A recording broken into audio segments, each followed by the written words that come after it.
শরীর নিয়ে কোনো মজা নাই আমাদের। আজকে আমাদের সংসারের মধ্যে শান্তি নাই, আজকে চাকরির চেয়ারে বসে পেরেছানি, ব্যবসার মধ্যে বসে পেরেছানি। কারণ কিনেছি 10 টাকায়, সব খরচ খরচা দিয়ে 20 টাকা বিক্রি করলে আমার সংসার চলে, ওই মালটা আমি 100 টাকায় বিক্রি করছি। যে খাবারটা, যে পণ্যটা এখনো পরিপক্ক হয় নাই, আমি পাউডার দিয়ে, মেডিসিন দিয়ে স্প্রে করে 20 মানুষের কাছে ঢুকায় দিচ্ছি। ওই যে খাচ্ছে সেও ক্যান্সারে আক্রান্ত, ডায়াবেটিসে আক্রান্ত, প্রেসারের মধ্যে আক্রান্ত। যিনি ফরমালিন দিয়ে বিক্রি করলেন তার পরিবারও আক্রান্ত হয়ে গেছে। ব্যবসার ভিতরে ফাত্তাবিউনি নাই, ব্যবসার ভিতরে ফাত্তাবিউনি নাই, নামাজের ভিতরে ফাত্তাবিউনি নাই। নামাজ দিয়েছেন আল্লাহ, পড়তে বলেছেন নবীজির তরিকায়, ব্যবসা করতে বলেছেন আল্লাহ, আমার নবী যেভাবে বলেছেন সেভাবে করতে হবে। চাকরি করতে বলেছেন আল্লাহ, কিভাবে করতে হবে আমার নবীর কাছে শিখতে হবে। যাকাত দিতে বলেছেন আল্লাহ, ইচ্ছা মতো শাড়ি লুঙ্গি দিলে হবে না, আমার নবীজি যেভাবে যাকাত দিতে বলেছেন সেইভাবে যাকাত দিলে যাকাতের মধ্যে বরকত হবে না। আল্লাহ রাব্বুল আলামিন আপনি আমি যে উপার্জন করি, উপার্জন কেউ 10,000, কেউ 15,000, কেউ 20,000, কেউ 30,000, কেউ 1 লাখ, কেউ 2 লাখ, কেউ 3 লাখ, অবস্থা অনুযায়ী ব্যবস্থা। প্রিন্সিপালের বেতন একরকম, ভাইস প্রিন্সিপাল, সাধারণ শিক্ষক, প্রফেসর, ইমাম, খতিব, মুয়াজ্জিন, খাদেম, যে যে পজিশনে আছে তার বেতন তেমন। কেউ যখন ইনকাম করবে আল্লাহ রাব্বুল আলামিন বললেন, হে নবী আপনি ঘোষণা দিন, যারা ইনকাম করতে শিখেছে তারা যখন আপনার কাছে প্রশ্ন করবে, নবী আমরা এখন ইনকাম করতে শিখেছি, উপার্জন করতে শিখেছি, কোন পথে ব্যয় করব নবী, এই প্রশ্ন যখন আপনার কাছে করবে, হে নবী আপনি তাদেরকে জানিয়ে দিন, ইয়াসআলুনাকা মাযা ইউনফিকুন কুল মা আনফাকতুম মিন খায়রিন ফালিল ওয়ালিদাইনি ওয়াল আকরাবিন। তুমি উপার্জন করতে শিখেছো, সুন্নাত তরিকা হচ্ছে তোমার বাবা মা যদি বেঁচে থাকে তাদের জন্য আগে খরচ করো, তারপরে স্ত্রী সন্তানের জন্য খরচ করো, এরপরে ডেলি টাকা যেতে থাকবে ভাই ভাইয়ের সন্তান, বোন বোনের সন্তান, এরপরে ডেলি থাকলে প্রতিবেশী, তারপরে এতিমখানা। ঠিক কিনা বলেন? আমরা উপার্জন করি, এই উপার্জন করার পরে ব্যয়ের মধ্যে সুন্নাত নাই, উপার্জনের মধ্যে সুন্নাত নাই। আহাল্লাল্লাহুল বাইআ ওয়া হারামার রিবা, আল্লাহ সুদকে করেছেন হারাম, আল্লাহ ব্যবসাকে করেছেন হালাল। ব্যবসার ভিতরে সুদ, যিনি খাচ্ছেন তিনিও বিপদে, যিনি দিচ্ছেন তিনিও বিপদে, দেওয়াও গুনাহ, নেওয়াও গুনাহ, যিনি দিলেন তিনিও হারাম, যিনি নিলেন তিনিও হারাম। এই হারাম পথ থেকে ইবাদত কবুল হবে? আল্লাহ তাআলা বললেন আমাকে ভালোবাসতে হবে সবার থেকে আগে। আল্লাহ তাআলা বললেন আমি ভালোবাসি মানুষকে সৃষ্টি করেছি, মানুষ স্বাভাবিকভাবে আমি আল্লাহ আমাকে ভালোবাসবে। আমার ভালোবাসা ছাড়া পৃথিবীর জমিনে টিকে থাকা সম্ভব নয়।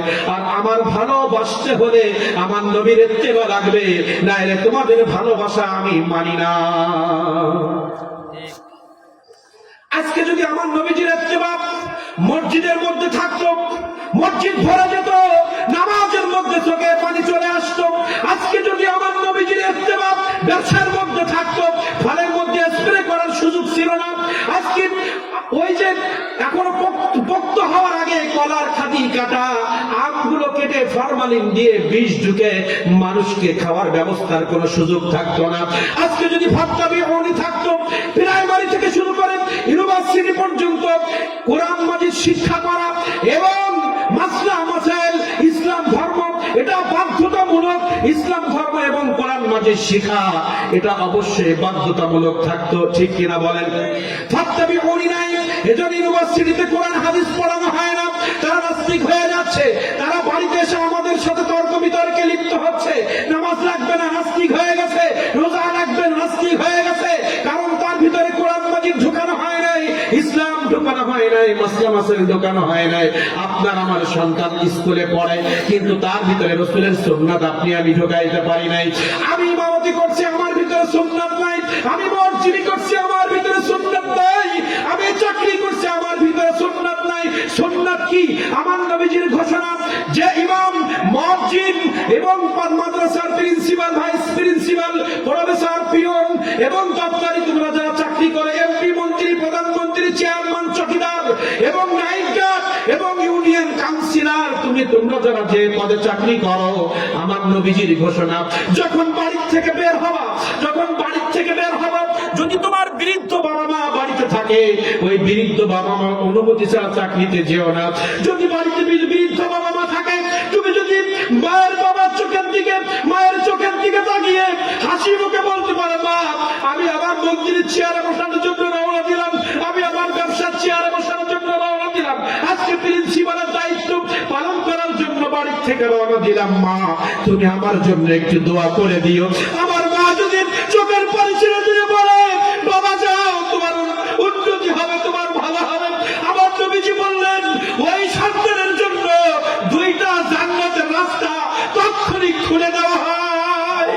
বাড়ির থেকে কোনো মানুষ যখন বের হবে, বাবা মা তারপরে যদি খুশি থাকে, সে যদি রোড অ্যাক্সিডেন্টে মারাও যায়, ওই মায়ের দোয়ার কারণে আল্লাহ তাআলা তাকে জান্নাত দিয়ে দিবে। এটাই হচ্ছে সুন্নাহ। বাড়ির থেকে বের হওয়ার সময় বাচ্চাদের মাথায় হাত বুলাতে হয়, স্ত্রীর সাথে হাসি মুখে কথা বলতে হয়। খোকা মা আমি যাচ্ছি, ফিরবো কিনা জানি না। পৃথিবীর প্রত্যেকটা কাজ যখন করতে হবে, মৃত্যুকে হাজির নাজির রেখে করতে হবে। আমি আজকে ব্যবসার চেয়ারে যাচ্ছি, আগামীকাল যেতে পারবো কিনা জানি না। আমি জোহরের নামাজের সেজদা এসেছি, আসরের সেজদা দিতে পারবো কিনা জানি না। প্রত্যেকটা আমল জীবনের শেষ আমল যদি মনে করতে পারি, আল্লাহ তাআলা আমার আমল কবুল করে নিবেন, আমার আমল ভালো হয়ে যাবে। মনে করতে হবে এই আমার জীবনের শেষ রাতে, রাস্তায় থাকার সুযোগ থাকবে না, চোখে পানি অটোমেটিক চলে আসবে। আল্লাহ এই আমার জীবনের শেষ মাহফিল, আমি কিভাবে তোমার কাছ থেকে মাফ করায় নিব? এই জোহরের নামাজ আমার জীবনের শেষ, আমি বোধহয় আর সেজদা দিতে পারবো না, চোখে পানি অটোমেটিক আসবে। প্রত্যেকটা কর্ম যখনই করব মনে করব আমার জীবনের শেষ কর্ম, আর আমি সুযোগ পাবো না, শয়তানি বদমাই সব চলে যাবে। আল্লাহ তাআলা আমাদের সবাইকে তৌফিক দান করুন। আমরা যেন যেটুকু শুনেছি, বিশেষ করে এই মেসেজ এটাই, আল্লাহ তাআলার ভালোবাসা। আমরা যদি বলি আমরা আল্লাহকে ভালোবাসি, আমার রাসূলের ইত্তেবা করতে হবে। রাসূলের ইত্তেবা করলে আল্লাহ মাফ করবেন, আর ক্ষমাকৃত শরীর নিয়ে আপনি একবার আল্লাহকে ডাকবেন, আল্লাহ দরবার শুনবে। আর হারাম ঢোকায় আল্লাহকে 100 বার ডাকলে একবারও শুনবে না। এই জন্য আমার বডিটাকে আমি পরিপূর্ণ করব, মুক্ত করব পাপ, তার জন্য দরকার আমার নবীজির ইত্তেবা। আল্লাহ তাআলা সবাইকে নবীর সুন্নতের জিন্দেগি গড়ার তৌফিক আল্লাহ তাআলা দান করুন।